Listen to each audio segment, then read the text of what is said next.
කුඩා දේ වචනින් කොටසක් ඔබත් සමග බෙදා ගන්න.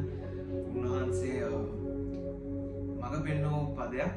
ඉතින් මම කියවන්නම් ඔබට ඇහෙන්න. මේක තියෙන යෙරමියා පොතේ පළවෙනි පරිච්ඡේදයේ 5 වෙනි පදය. ඉතින් මේක කියනවා මම නුඹ ගර්භයේ සාදන්න පළමුවෙන් නුඹ හඳුනාගෙන සිටීමි. නුඹ කුසෙන් නික්මෙන්ට පළමුවෙන් මම නුඹ කැපකොට ජාතීන්ට අනාගත වක්තෘ කෙනෙකු කොට නුඹ නියම කළෙමි කිය. ආමෙන්. ඉතින් උන්වහන්සේ මේ යෙරමියා පොතේ යෙරමියාට මේ කියන කදේ උන්වහන්සේ යෙරමියා මෙතන පැමිණලා කියනවා යෙරමියා උන්වහන්සේ මව් කුසේ ඉපදෙන්නත් ප්‍රථමයෙන් උන්වහන්සේ ඔහුව දැනගෙන හිටියා කියලා.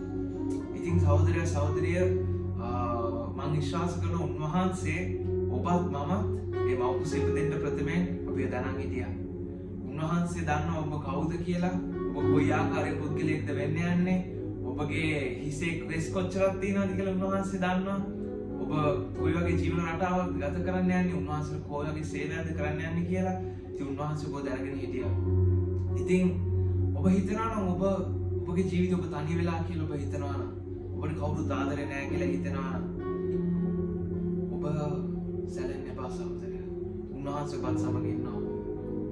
උන්වහන්සේ ඔබ ඉපදෙන්නත් ප්‍රථමයෙන් ඔබව දැනගෙන හිටියා නම් උන්වහන්සේ ඔබගේ ජීවිතේ ඔබ යන ගමන පුරාවට උන්වහන්සේ ඔබත් සමග ඉන්නවා.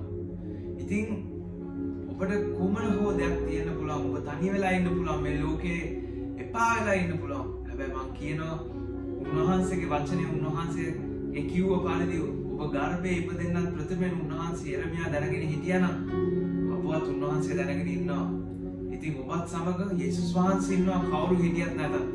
ඉතින් ඔබ ධර්මිෂ්ඨ ඔබ ඇදහිල්ලෙන් උන්වහන්සේගේ වචනය අල්ලගන්න, උන්වහන්සේත් සමග ගමන් කරන්න, උන්වහන්සේ ඔබගේ ජීවිතේ බලවත් දේ මහත් දේ කරන්න යනවා. ඉතින් ඔබට යේසුස් පිහිටයි. මම හිතනවා මේ කුඩා පදයෙන් ඔබ ධෛර්යමත් වුණා, බලවත් වෙන්නේ නැති කියලා. ඔබට කුමන හෝ දෙයක් තියෙනවා නම් අප එක්කන් අපි ඔබට ඔබත් සමග යාඥා කරන්න, අපි ඔබත් සමග එක් වෙන්න, අපි අත්වල බැඳගෙන උන්වහන්සේට බලවත් දෙයක් කරමු. ඉතින් ඔබට යේසුස් පිහිටයි.